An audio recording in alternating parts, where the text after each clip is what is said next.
Live from London, this is BBC News. In the general election campaign, a Reform UK worker is caught on camera making racist remarks about Rishi Sunak. Nigel Farage distances himself from the comments and claims it was a setup. The Prime Minister leads the condemnation. It makes me angry, and I think he has some questions to answer. And I don't repeat those words lightly. I do so deliberately because this is too important not to call out clearly for what it is. In the US, Joe Biden faces calls to reconsider running for the White House after a stumbling performance in the first US election debate with Donald Trump. With dealing with everything we have to do with, look, if we finally beat Medicare. One final headline, Glastonbury gets into full swing with the first of its two female headliners. Dua Lipa set for the Pyramid stage later this evening.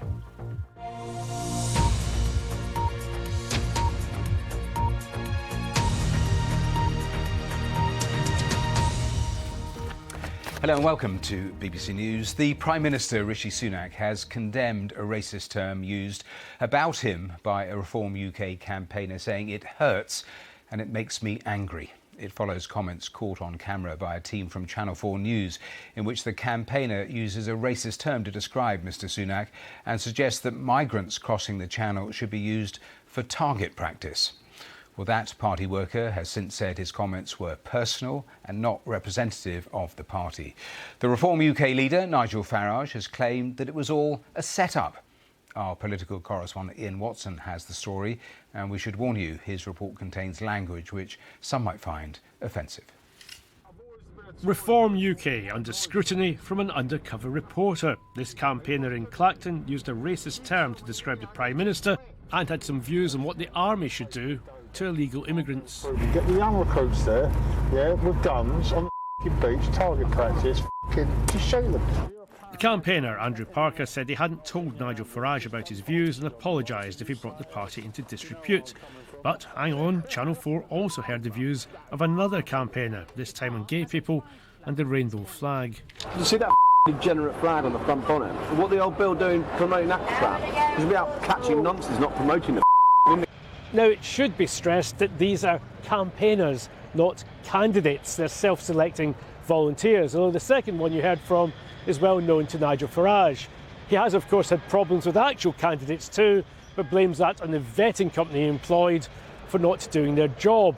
But other party leaders say that Nigel Farage himself should take responsibility for those who support him.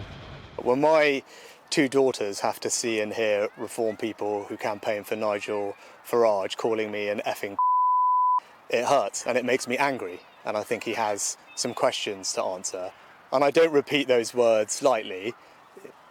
I do so deliberately because this is too important not to call out clearly for what it is. You have to ask the question why so many people who are supporting reform seem to be exposed in this particular way. It's for a leader to change his or her party, to make sure the culture is right and the standards are understood by everybody within the party. Nigel Farage says that those campaigners in Clacton are no longer on his campaign. Perhaps one of the reasons the odd person like this gravitates towards us is because, ironically, the BNP don't exist anymore. When we find out who they are, we get rid of them. End of. Nigel Farage tends to subscribe to the adage, there's no such thing as bad publicity. But in this campaign, that theory is being tested almost to destruction. Ian Watson, BBC News. Well, in the last few hours, as we've been hearing, Nigel Farage has claimed that the racist comments made by a canvasser in that undercover film by Channel 4 were, quote, a set-up. Well, here's what he had to say to the BBC's Joe Pike just a short while ago. Nigel Farage, what's your message to Rishi Sunak's daughters? Oh, very simple. This man, Andrew Parker, appeared in our office on Saturday, went out canvassing and came out with an endless stream of invective. And when I saw it, I thought, this doesn't really ring true. No one speaks like that. It went on and on and on. Overnight, I was told he was an actor. The Daily Telegraph contacted him. He denied being an actor. We contacted him. He denied being an actor. Later on in the morning, he now accepts that he is an actor. I looked at his website. I saw some videos. He's a very well-spoken actor. Just because he has acted in the past doesn't mean he was acting in any of those comments, though, does it? He's a well-spoken actor, but he does what he calls rough speaking. From the moment he arrived in the office at Clacton last Saturday and he bowled up and spoke to me, he was rough speaking. You think he was faking it? He was acting from the moment he came into the office. I 100% believe this whole thing is a total setup. But do you have a message for Rishi Sunak's daughters? This whole thing is a total setup. It is not reflective. It is not true in any way at all. And I'll remind you that when I led 29 MEPs into the European Parliament 5 years ago, they were the most diverse group from any nation in Europe. Is your campaign now in crisis? Because of fakery? Well, we've had two types of fakery. One, somebody coming up making racist comments which have been leapt on by the media and mainstream. But you had the candidate who praised Hitler, you had the candidate who was a member of the BNP. And two, we've had the Russia hoax. Just because I was opposed to the Iraq war, opposed to the Libyan war, and predicted what would happen in Ukraine, that's then been twisted in the most perverse way. And I know what's going on. But you did have a candidate, Mr. Farage, who praised Hitler, and one who was a member of the BNP, and an advisor of yours who was homophobic. He didn't praise Hitler. He said we shouldn't have fought the Second World War, a view that I believe to be entirely wrong. As for a former BNP member, he's lied to us. He has lied to us on the forms. You know me well enough to know I've never accepted in any of the parties I've run, anybody who was formerly a member of the BNP. But why, Mr. Farage, do some people who seem to be racist seem to be attracted to your party? I'm sorry, I'm not buying this. This guy that made racist comments is an actor. We've been set up. Well, Nigel Farage talking to the BBC's Joe Pike there. The broadcaster has denied what we just heard. They have said, Channel 4, we strongly stand by our rigorous and duly impartial journalism, which speaks for itself. We met Mr Parker for the first time at Reform UK Party headquarters, where he was a Reform Party canvasser. We did not pay the Reform UK canvasser or anyone else in this report. Mr Parker was not known to Channel 4 News and was filmed covertly via the undercover operation. So that's the statement from Channel 4. Well, let's talk to Helen Catt, our political correspondent travelling with the Conservatives. And Helen, the point has been made several times in this campaign that Rishi Sunak has not gone after Reform or Nigel Farage as robustly as he could have done. Well, not today. He was pretty full frontal, wasn't he? Yeah, as you said, his strategy so far has really been to outline this as a race between him and Labour, that he and Keir Starmer are the only people who can be Prime Minister, and therefore to not talk about reform and sort of sideline them as if they're an irrelevance almost. That's the sort of strategy that he's taken. Today he has engaged with those comments, and you heard in Ian's piece there quite how strongly he engaged with that, and he talked about feeling hurt and angry when he heard these comments. Now, on these trips we also get what they're known as huddles with the Prime Minister afterwards, where journalists can also ask questions off camera. And one journalist did say to him, well, why have you chosen to repeat the exact words of that racial slur when you were speaking on camera? That some people might find that surprising or shocking even to hear a Prime Minister saying those words. And Rishi Sunak sort of said, well, you know, that is the point really. What he said was he did it deliberately. He hated having to do it. He said, I chose my words deliberately and I hate having to repeat them. Absolutely hate it. But I also think it's important to call this out for what it is and to be clear about what it is. And it was pretty clear from when he was speaking how personally he feels about this. I suppose what we don't know as we're talking now is the impact on all of this on voters. What we do know, of course, over the last few weeks is that the Tory party has been losing votes to Reform, haven't they? Yeah, they have, and that's very much been Reform's aim in this election, is to take votes from the Conservatives. They've made no bones about them. They have also attacked Labour and said they want Labour votes too, but their focus has been very much on, they've talked about wanting to replace the Conservative Party eventually. That is where their focus has been. And so we've seen that develop over the last few weeks, and as we've seen them sort of rise in the polls, dip a little bit recently, it has largely appeared to be at the Conservatives' expense. So, yeah, that is the case there. And Helen, the noise of news stories constantly buffets against what the parties sometimes want to be campaigning about. We had that with the gambling controversies, now this. What are the Conservatives trying to campaign on today in terms of their big issue? Well, today has been an education-themed day, and what's been quite interesting, so we've been in Teesside today, and what's been quite interesting in a campaign where there's been a lot of talk about how defensive the Conservative campaign has been, that Rishi Sunak has visited a lot of places where they've had very solid majorities. Actually, today we've been in Teesside, where they did well in the mayoral election earlier this year, and in some seats here which are marginals or which were won for the first time in 2019, so quite different places we've been today. The theme is education, wanting to highlight some of the education policies they've got, like banning mobile phones during the school day, like extending the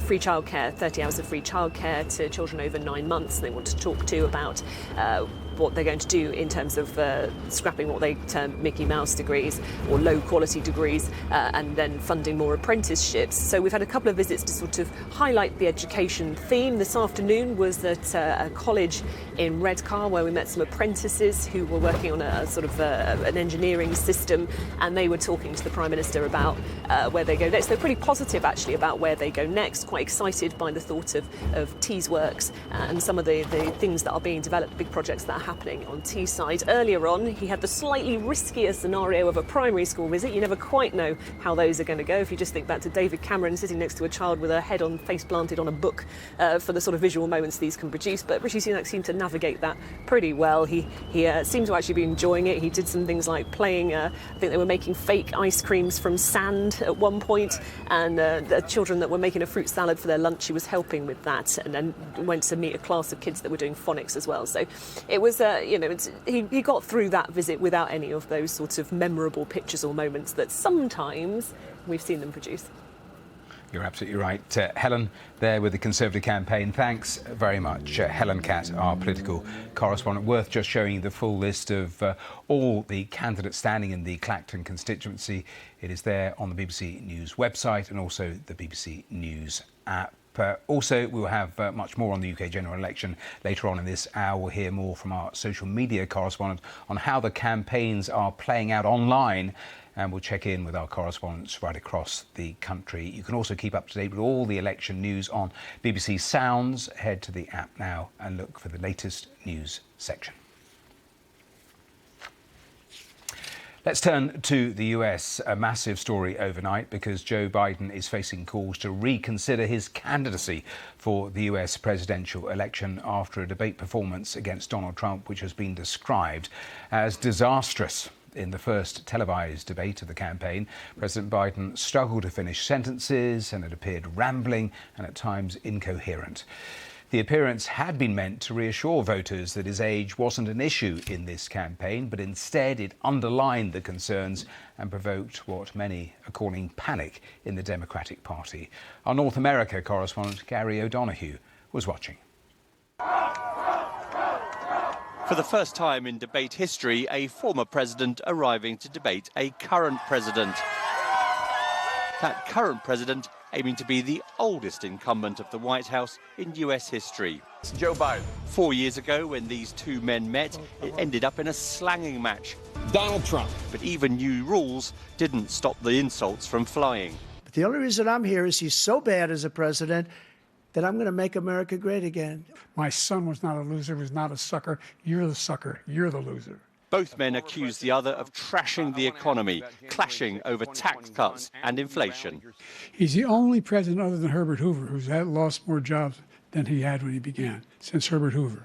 The only jobs he created are for illegal immigrants and bounce-back jobs, a bounce-back from the COVID. Sure that we continue. At times, Joe Biden sounded hoarse and difficult to understand. His aides said he had a cold, but there have been persistent concerns about his concentration and stamina, and this did not dispel those worries. Excuse me, with dealing with everything we have to do with, look, if we finally beat Medicare. Thank you, President Biden.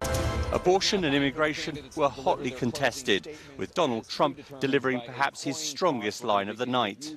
We are living right now in a rat's nest. They're killing our people in New York, in California, in every state in the union, because we don't have borders anymore. Every state is now a border. When both men were asked about their age, Joe Biden is 81, Donald Trump 78, they ended up in a bizarre argument about golf. I told you before, I'm happy to play golf if you carry your own bag. Think you can do it? That's the biggest lie, that he's a 6 handicap of all. I was an 8 handicap. Yeah. 8. Never. But I have, you know how many... I've seen you swing. I know you swing. There was little in this debate to change the minds of the committed. Both men made well-worn attacks on one another. Both men hurled well-worn insults at one another. What will really count is how this lands with the small number of undecided voters in those key swing states that will decide November's election. Gary O'Donoghue at the presidential debate in Atlanta for BBC News. Well, our North America correspondent Nomia Iqbal is in North Carolina, where Joe Biden is expected to actually speak in the next hour or so. Well, this was her take on last night, and Democrats, what they've been saying to her, where she is now. We're in North Carolina. It's a key swing state. This is going to be the first place that President Biden comes to after that debate last night. We're expecting him here in a few hours. It's essentially, this is a sports arena. I'm not sure how much you can see behind me, but you've got the stage where Biden will stand, and there are bleachers where lots of his supporters are sat, and they'll be watching his speech. There's also rappers performing, Fat Joe, E40, who will take to the stage. There was a choir that was rehearsing just a few moments ago. In terms of how people feel, they've just started to come in, but look, they're here because they still support the president. There are people with President Biden T-shirts with flags, and people are smiling. You will get those Democrats who, and we've been seeing this last night, who say, yes, it wasn't the best performance, but judge him on the time that he's been in office. That won't be the view of everyone, of course, and there's all these questions that are being asked. President Biden wakes up this morning to these torrent of news headlines questioning whether or not he's still fit to run. But it's worth saying, what would be that procedure for President Biden to suddenly not be in the race anymore? He would ultimately have to stand down, and there's no indication that he plans to do that. There's no indication here from anyone that they want him to do that.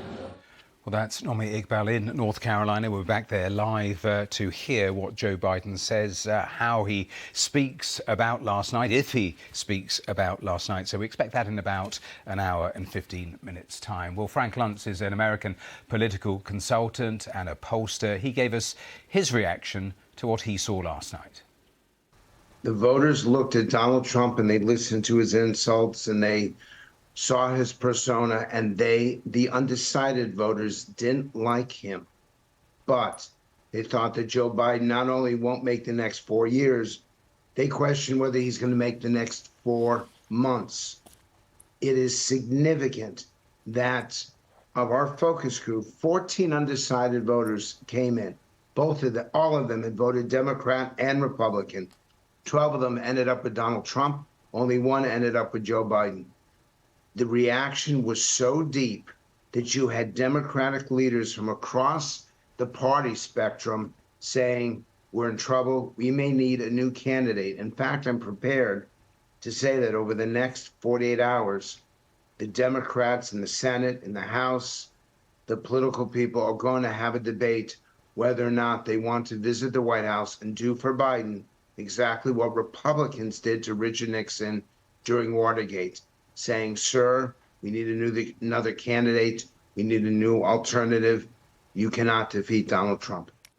Well, I've also been speaking on this programme to Richard Goodstein, a Democratic strategist, former advisor to Bill and Hillary Clinton. And I started by asking him what he made of those comments from Frank Luntz that Joe Biden may not be the candidate come November. Remember, in mid-October of 2016, when that Access Hollywood tape came out, where Trump bragged about grabbing women by the genitals, many Republicans publicly said he had to step down. Democrats are not publicly, you don't have any names associated with these reports yet. But what did Trump do? He kind of fought his way through it, and obviously he won. Look, this was a contest last night between somebody who had a hard time finding the right words and somebody whose words bore no semblance to the truth. And when I think the campaign gets down to two contrasting visions of the country, I think the public is strongly on the side of Biden. List the issues: guns, climate change, strengthening the middle class, standing up to Putin, you name it. So, of course, I suppose the point is whether everything we saw last night around that question of age simply drowned out all of the rest of it. Now, I know what you said about no names to a lot of the quotes, but in the New York Times, one veteran Democratic strategist said Joe Biden has a deep well of affection among Democrats, but that has run dry. Now, if that is the prevailing sentiment, that is a real problem in terms of the panic, that phrase that we keep hearing about that has knocked around since the hours after that debate. Again, this is the same Joe Biden who, in the State of the Union address just a couple months ago, was vital. When he wasn't using a teleprompter, he made the Republicans look silly. This is the same Joe Biden that ate Kevin McCarthy, the Speaker of the House's lunch, which is why McCarthy had to step down over negotiations about the United States budget. The Republicans complained about how much Biden took advantage of McCarthy. This is the same person. Yes, last night was not a great look, but the good thing about having this debate in late June as opposed to late October is that Biden can show that this was an anomaly, whether it was because you say that, whatever the debate was timed for now to get the campaign back on the rails, to allay some of those fears. It not only didn't do that, it doubled down on it, those fears.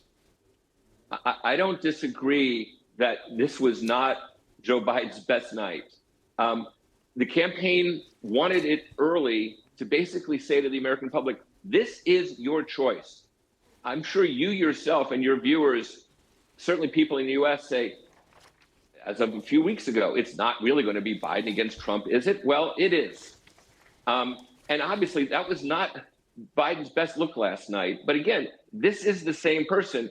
He can go publicly to various events and dispel the notion that he communicated last night, I think actually rather easily, just like Trump, after the calls for him to step down in October of 2016, overcame that. This is, people need to take a breath and just count to 10, relax a little bit, rather than all these unnamed people who really, we don't have no idea who they are speaking, who may or may not know what they're talking about. Richard Goodstein speaking to me a little earlier, a Democratic strategist insistent that the Democrats would not replace Joe Biden. But I also spoke to Professor Richard Pildes, who's a professor of constitutional law at New York University. And if the Democrats did want to change their presidential candidate, well, he told me more about the process that would actually entail.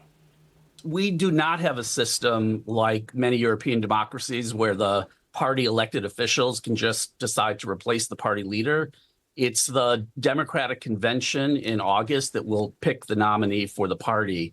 And that's several thousand delegates who have been elected from the states and local governments all around the country.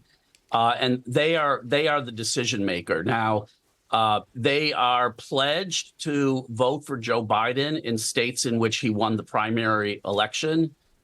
Technically speaking, they don't have to vote for him, but they almost certainly would if he stayed in the process. If President Biden were to decide to stand down, he would release those delegates to vote for whoever they might prefer. He might very well endorse somebody in particular. Maybe he would endorse his vice president, Kamala Harris. That would have no legal effect. The delegates would still be in the position of having to make the decision of who they vote for to represent the party in the fall election. So technically, there is an avenue it could be done. When we hear this phrase, an open convention, what does that exactly mean as opposed to a closed convention? Yes, well, basically, we had open conventions all the way until the 1970s when we created our new system of primary elections in which voters choose the candidate. So an open convention basically means no one goes into the convention with a majority of the delegates already pledged to that person. And then the delegates or, sort of leading figures in the party at the convention would have to negotiate between the different factions of the party and would have to try to settle on some nominee. If they can form a consensus, that person would, get those votes. If not, it would have to be put to a vote, and we'd have to see who got a majority of the vote of the delegates at the Democratic Party convention. Now, in the old days, delegates were chosen to sort of play this role because it was understood they would end up negotiating and choosing the candidate. In the modern era, which starts in the 1970s here, the delegates aren't really chosen for that. We haven't had an open convention since we shifted to these primary elections. So this would be very unprecedented in the modern era, starting in the 1970s. And we don't know what that process would look like. Well, Professor Richard Pildes talking to me a little earlier from New York. Just a pointer and a reminder, our colleagues at Americast have recorded a special episode about this first presidential debate. You can download Americast and get reaction and analysis from Sarah Smith, from Anthony Zerka, Justin Webb and others, available now on BBC Sounds. Well, plenty more on that in just a moment or two. I just want to turn away from that story, that coverage. One more really important story going on in Iran, because people there are going to polls to elect a new president after the death of Ibrahim Raisi in that helicopter crash last month. Iran's supreme leader, seen here casting his vote, has called for a maximum turnout, but it's thought likely that many disenchanted Iranians will boycott the election. In all, there are 4 candidates. Well, let's talk for the next few minutes with our diplomatic correspondent Caroline Hawley, who's with me. Now, Caroline, amongst the candidates is someone who's described as a so-called moderate. So start by telling us more about him.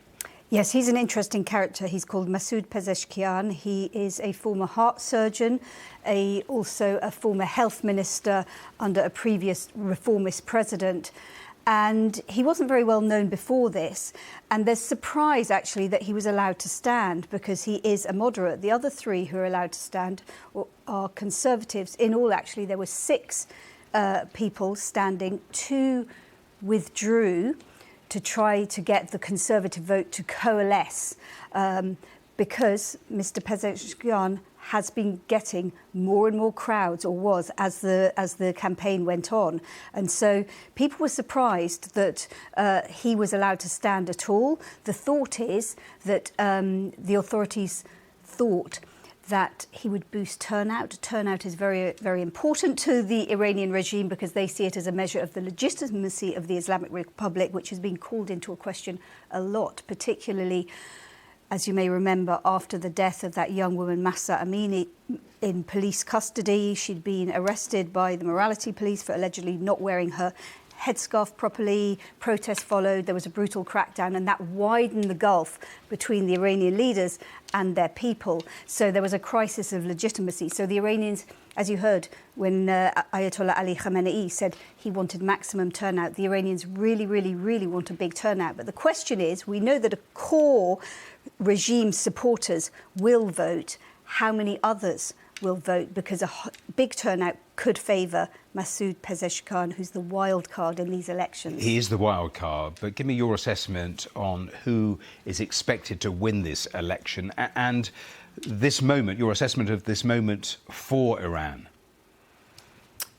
Look, there's an element of suspense and unpredictability, and I think a lot depends on how many people turn out. And I spoke to one woman who said she definitely wouldn't vote. I think many people see all the candidates approved by this influential body of clerics who vet the candidates, all the candidates as different faces of one regime, and say that they will not be able to bring about any meaningful change because it is the supreme leader, Ayatollah Ali Khamenei, in Iran who holds ultimate sway. But it's a very important moment in Iran.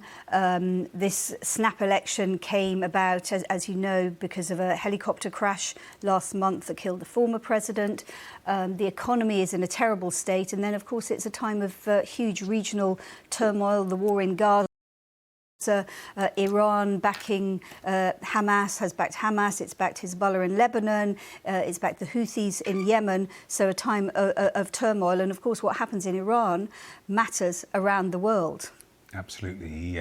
So a very, very critical set of elections. Caroline, thank you for taking me through all of that. Caroline Hawley, our diplomatic correspondent. Welcome if you've just joined us here on BBC News. The time is 4:30. Let's remind you of our top stories this hour. Well, Joe Biden faces calls to reconsider running for the White House after a stumbling performance in the first US election debate with Donald Trump. In the general election campaign here, a Reform UK worker is caught on camera making racist remarks about Rishi Sunak. I've always been a Tory voter. What annoys me is he got in. What's good is he? Nigel Farage distances himself from the comments and claims it was a setup. The Prime Minister leads the condemnation.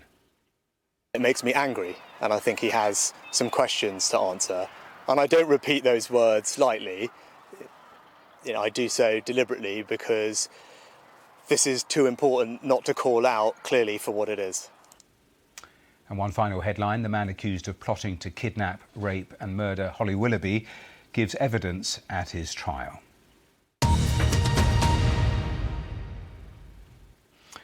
Well, more on all of those stories here in a moment. Let's go back to our main stories because allies of President Biden are struggling to contain the fallout from his faltering, unfocused performance in that first televised US presidential debate with Donald Trump.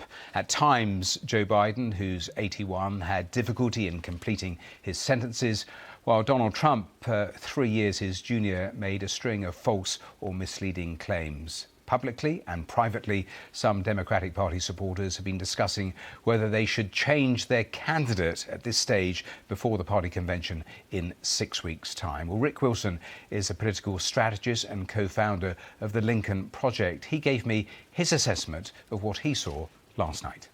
Joe Biden had a bad night last night. There is no doubt about it.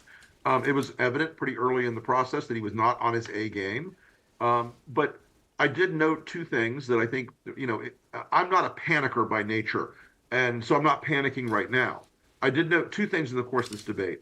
One is that Donald Trump was offering nothing new beyond what appeals to his base already, this gigantic mosaic of lies and bizarre assertions and tearing down America. Joe Biden improved toward the back end of the debate, but and no one's going to spin it that Joe Biden had a great night last night. It's not something that, as an honest person, I'm going to go out and say, wow, that was an A+ performance, Mr. President. I would have sat in the room and told him that, you can't do it that way. I'll come back to that spin point in a moment or two, but you said you're not panicking. You will know there are many, many Democrats and some senior Democrats that are panicking. See, that's my superpower. I'm not a Democrat. I'm an ex-Republican. And I don't approach this race simply as Biden versus Trump. My mission and the Lincoln Project's mission since 2020, when the Lincoln Project was formed, and mine since 2015, when I opposed him for the first time, is to defeat Donald Trump and Trumpism. I understand who he is, and nothing about last night changed that Donald Trump is a felon, a fraud, a liar, a sexual abuser, a criminal, and a man who is in the pocket of Vladimir Putin and foreign interests. This is not a guy who in any way changed his character or destiny last night. Joe Biden had a bad night, but Donald Trump did not get a transformative moment out of this. Triumphalism in politics is a very bad drug to take. And we are very early in the campaign, so we've got 130 days to go. Bill Clinton blew his first debate with George H.W. Bush, my old boss. Barack Obama blew his first debate with John McCain. George W. Bush blew his first debate with Al Gore. I was standing there in the sidelines and watching him just go down in flames. A bad debate, and in this situation, is worse for Joe Biden than for those people. I will grant you that.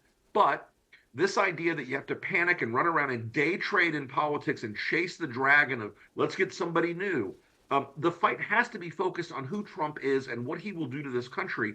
And that's why at the Lincoln Project, we're still focused on how do you beat Trump. Sure.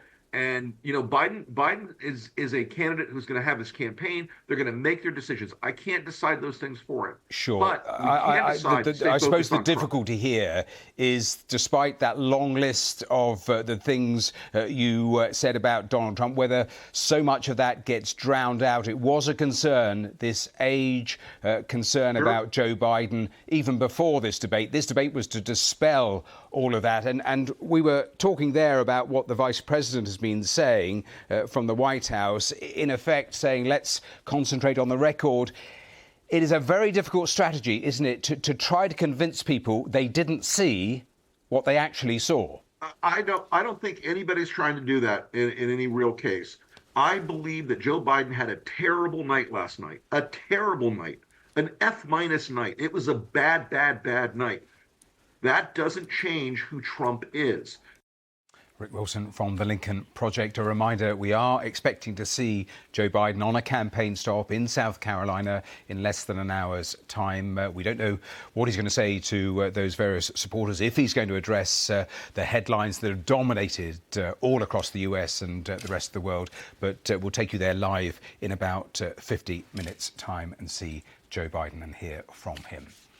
Let's turn now to the general election going on here, because there is an alternative political conversation unfolding on social media, one that can feel quite different from the mainstream political commentary, and which is dictated by the algorithms used by social media sites. Well, the BBC's disinformation and social media correspondent Mariana Spring has tracked down dozens of young people across the UK who've become accidental election social media influencers and collectively racked up millions of views, often more than the official posts from the parties themselves. Well, our cameras have hopped across to BBC Verify. That's where Mariana is. Tell us more, Mariana.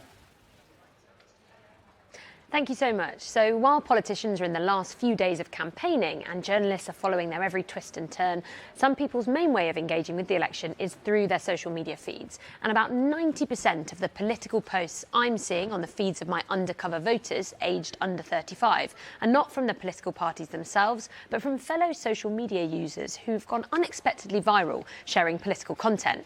Just a reminder, my undercover voters are 24 fictional characters based in 8 battleground constituencies, and here's a flavour of them across the UK. I created them based on analysis from the National Centre for Social Research, so they have private online profiles, and I use them to investigate what algorithms are pushing to them, what they're being targeted with. And I have been focusing in on the social media feeds belonging to my younger undercover voters for this report, as you can see here. So lots of the posts on their feeds are coming from what I've called accidental election social media influencers, young people who I've chatted to aged between about 15 and 31, who've collectively racked up millions of views, as many as a lot of the political parties' posts, lots more in fact. And I messaged dozens of these people, like 15-year-old Tolu, for example.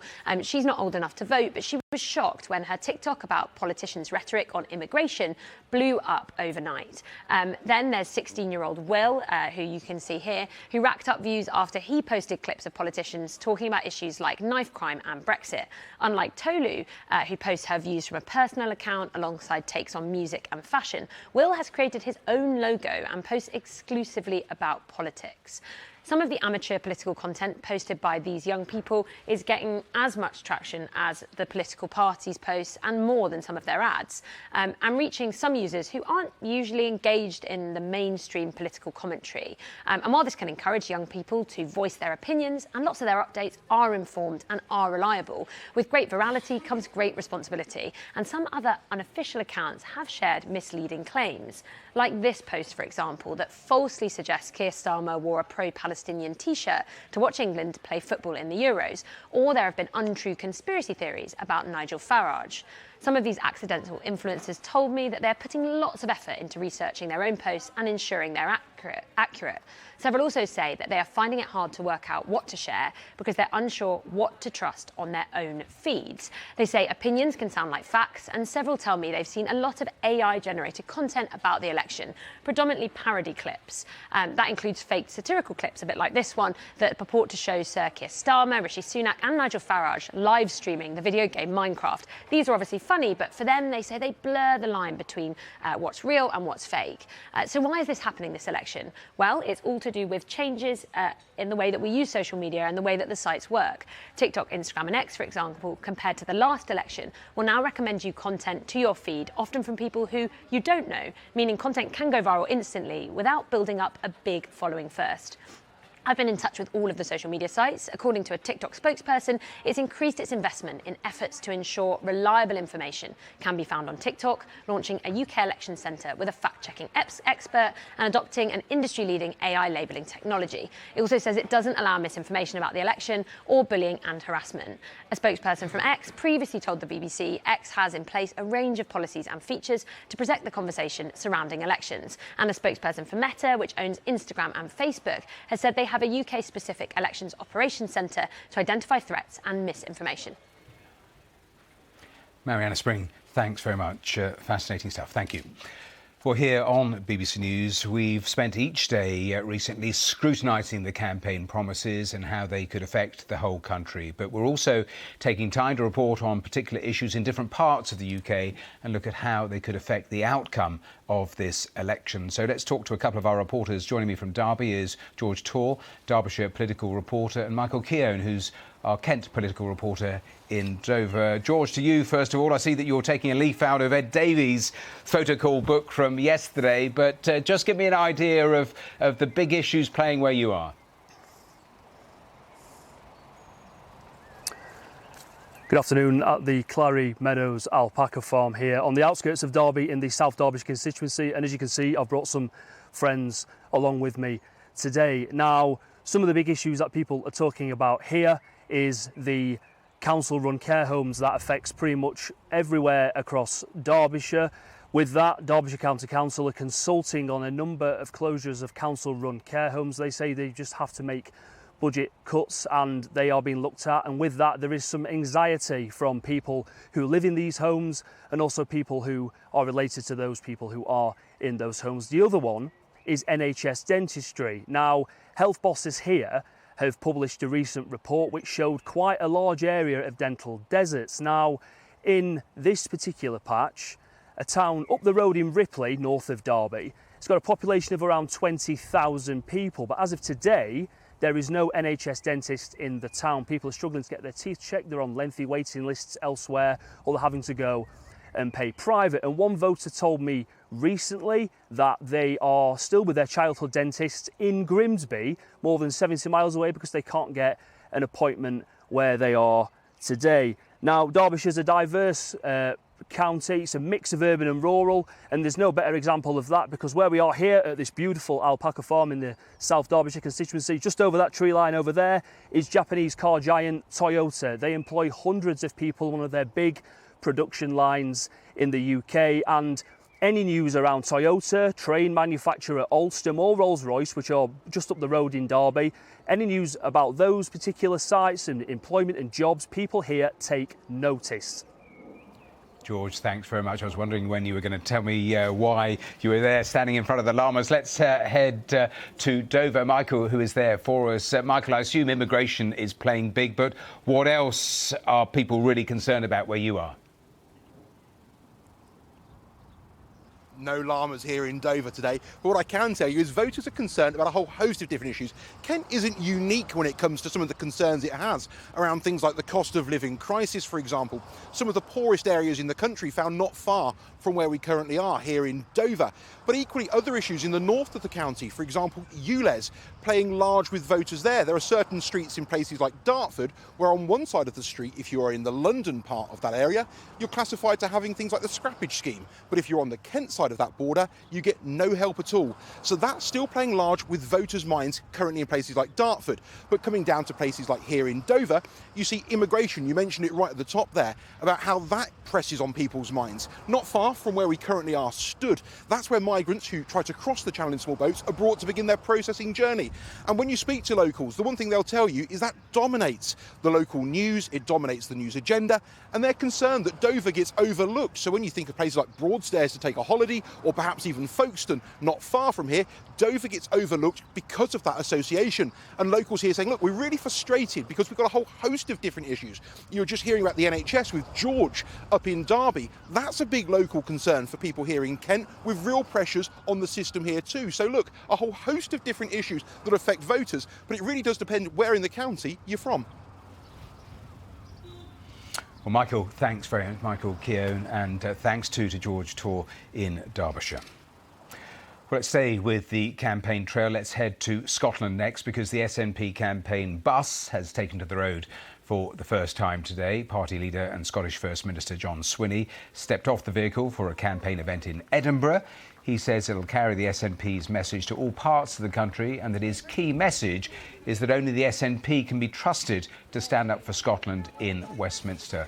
Well, our correspondent Katrina Renton was waiting for the bus to make its first stop, and she sent us this update. Will you join us on a very windy Carlton Hill here in central Edinburgh, where the SNP have just launched their brand new campaign bus, which they're going to crisscross the country in over the last 6 days of the campaign, taking their message out to voters. And we spoke to the First Minister a few minutes ago.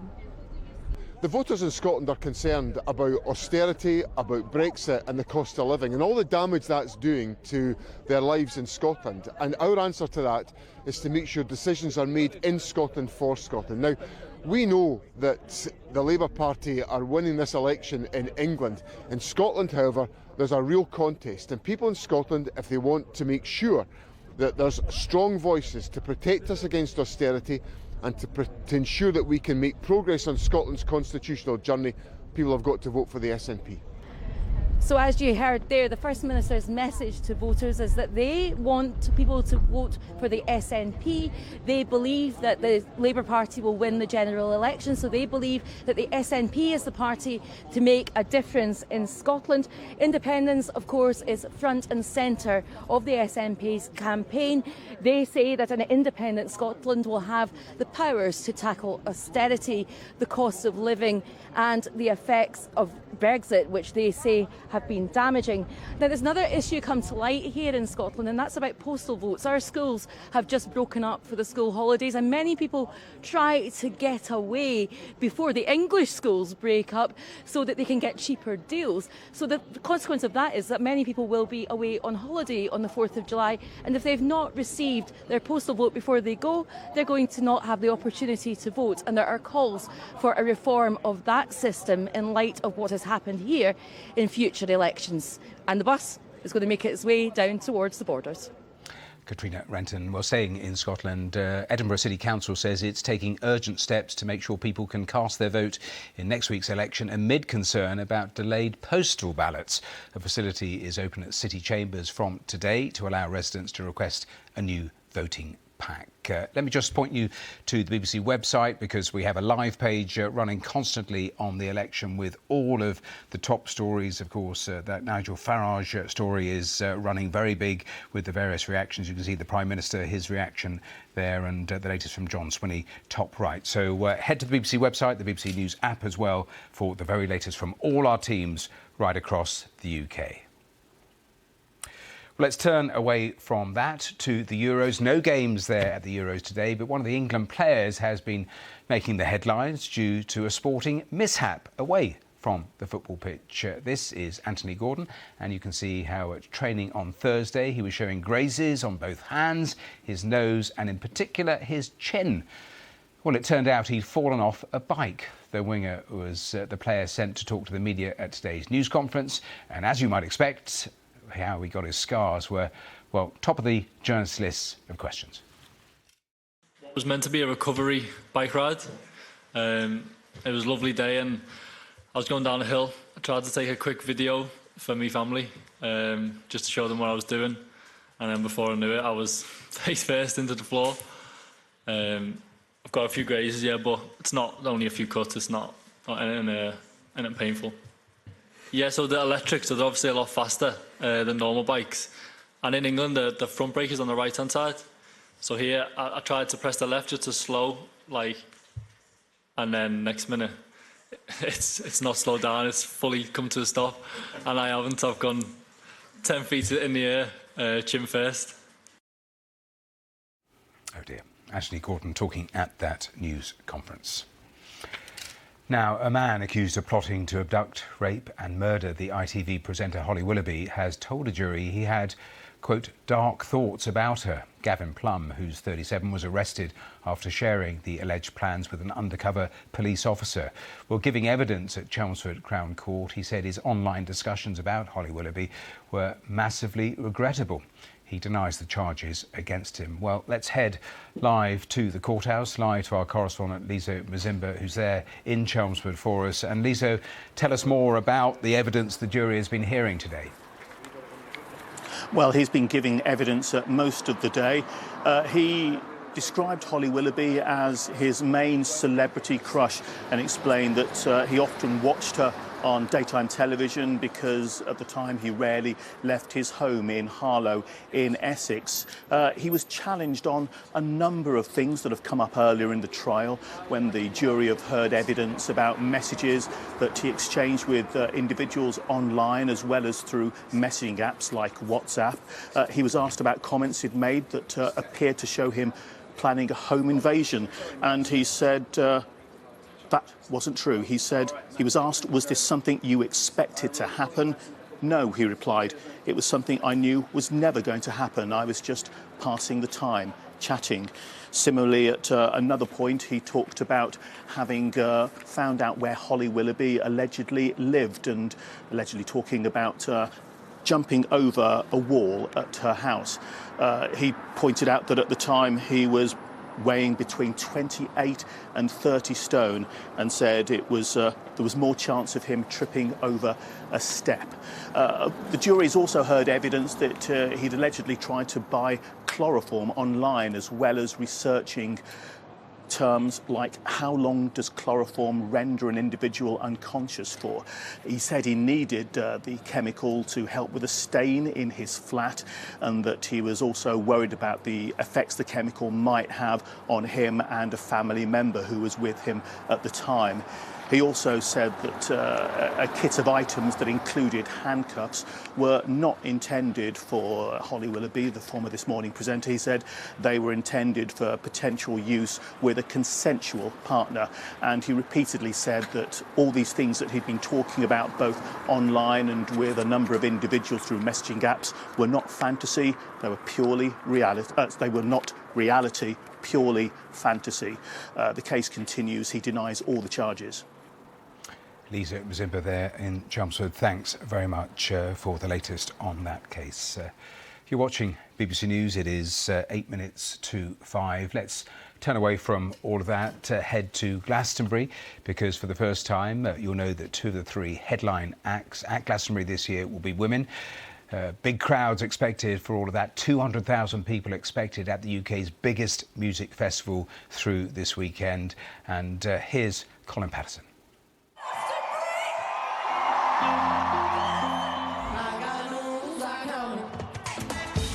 The last time Dua Lipa played Glastonbury in 2017, it was 3:45 in the afternoon and her breakthrough hit New Rules hadn't even been released. Tonight, she headlines the Pyramid stage, and it's clear just how much it means to her. It's something that I've actively been working towards, hoping that one day I'll get the opportunity to do it. It's by far the biggest moment of my career.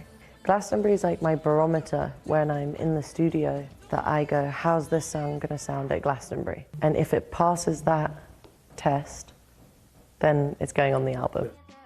Her set will be history-making, because on Sunday, the same slot will be filled by the US R&B superstar SZA. Meaning for the first time since the festival began in 1970, 2 of the 3 headliners are female. It's really important. I feel so lucky to be a part of that shift and that change. And I think it's so important to have more female headliners in all festivals. I think, I think we just got to keep applying the pressure and seeing change happen. 1, 2, 3. and it's motivating other artists, including Olivia Dean, who earlier played the Pyramid stage. I think it's so important to see diversity, you know, not just in gender, but in like all the different kinds of races of people on the lineup. And I think it's really important for people to see themselves on the stage, and that then inspires the next generation of people to feel like they can do it. Like, even when you just said that to me, I was like, well, I can headline, you know, I can do that. If 2 women can do it this year, I can do it. And as for Dua Lipa! her fans are already in place. It's just like pure pop, like, and I love that. Like, she doesn't pretend to be like grandiose or anything like that. She just wants to have a fun time. Is she going to play the Barbie song? Because she's not been doing that in concert. I hope she is. I'm ready. I should bring out Ryan Gosling so we can all sing I'm Just Ken. Colin Patterson, BBC News, Glastonbury. Well, let's head live to Glastonbury, live to Emily Brown, and the crowds building, the excitement building. Yes, it's the first full day of music here at Glastonbury Festival, and you can hear Paul Heaton is performing behind us on the Pyramid stage, and this area is expected to get incredibly busy because Dua Lipa, who will be the opening night headliner, will be performing on this stage in a few hours' time. But lots of incredible acts, incredible artists. We know that SZA will be headlining on Sunday, and of course Shania Twain will be taking that legend spot on Sunday afternoon. Now I want to speak to a few people who are really enjoying themselves. Ladies, you having a good time? Hello. Yeah, yes, very good time. So good that you've lost your voice. I have lost my voice already, and it's only Friday. And how did that happen? We've been here since Tuesday, so we've been out, obviously, the smaller bars and little acts around Glastonbury. It's been incredible. But singing, way too hard. So yeah, I'm sorry, I've got meetings in work on Tuesday. I'll be rubbish. But you have to tell me about your hat, because it's a special occasion, isn't it? It is. It's my 50th birthday year. I'm a Christmas Eve baby, and basically this is my summer birthday that I've always wanted. So I've got a 50th cap from my daughter that I'm wearing absolutely all weekend, and I love it. So yeah. Well, happy belated birthday. What a way to spend your birthday. Oh, it's incredible. And are you both having a good time? We're having an amazing time. Oh, the best. We've gone old school. We've been caravanning for the last 8 years. This is Em's 19th Glastonbury, but we've gone 10. Just up there. 10 there, you can see our flag in the background. It's our flag, and we are loving it. Absolutely loving it. Sorry, 19th Glastonbury. Yeah, 2000 was the first one. David Bowie headlined, and I thought I am never missing this again. So far, so good. What was your record? 17 hours ringing. 18 hours ringing on the phone to get. Brilliant. And the reason why you've got your sleeve rolled up is because that's a Glastonbury tattoo. Yeah, Glastonbury tattoo. This is a symbol of Glastonbury. It means the world to me, so I wanted it on me. And will you be hanging around for Dua Lipa? Oh yes, we're going to be back. We'll look out for the flag. We'll be here. Definitely. We've heard there's rumours that certain people are going to come out as well, so who knows? We'll be here. We heard a little podcast with Dua Lipa, and she loves Glastonbury almost as much as us, so we're here for her. Well, I hope you enjoy yourselves and have a lovely evening. There we go. Lots of people will be gathering around here in the next few hours to secure their spot for Dua Lipa, who will be performing later tonight on the Pyramid stage. Emily, thanks so much. We are creeping up to 5 o'clock. Let me tell you what we have coming up in a really busy 60 minutes. We'll have the very latest on that story that's dominating in the general election campaign. A Reform UK worker caught on camera by Channel 4 making a racist remark about Rishi Sunak. The BBC has been talking to Nigel Farage, who has been distancing himself from those comments and also claiming it is all a set-up. So we'll hear that interview that Joe Pike has done with him. We'll also get the latest reaction from Rishi Sunak. Also on the programme, looking at the whole general election campaign, I'll be talking to the former Education Secretary, Nicky Morgan, and also the former Culture Secretary, Ben Bradshaw. We'll also, of course, look at that huge story that's dominated out of the US, Joe Biden and Donald Trump, that election debate last night, that faltering, stumbling performance that have left so many Democrats with their head in their hands. We'll talk to one Democrat strategist who watched it all unfold last night. Joe Biden is due to speak in the next half an hour, so we'll catch his latest comments live here on BBC News. All of that is coming up here in a moment or two. Don't go away.